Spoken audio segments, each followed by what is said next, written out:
Hi guys, Chris here with Super Savvy Travelers. Hey, today we have a beautiful villa in the town of Maiera. Maiera, as you know, is a very beautiful town with a gorgeous historic center and very close to the sea. This villa itself has spectacular sea views from the terrace.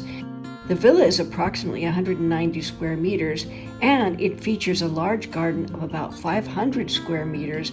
A lot of it is hardscaped, but it also comes with fruit trees and other beautiful features.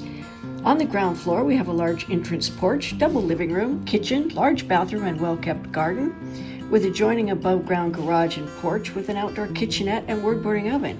In the sleeping area on the first floor, there are 3 large bedrooms, bathroom, and a spacious porch overlooking the sea. It is possible to park your car inside the courtyard. The garden has an irrigation system. The entrance to the villa has an electric gate and is accessible to both vehicles and pedestrian. There is independent heating with the boiler and all of the elements, and the external windows are shatterproof. This is truly turnkey. It's very, very beautifully designed and appointed. If you're looking at coming over to the Riviera to Cedri and making this your home, this would be a really good option. And the price for what you get, to me, is a no-brainer. Take a look.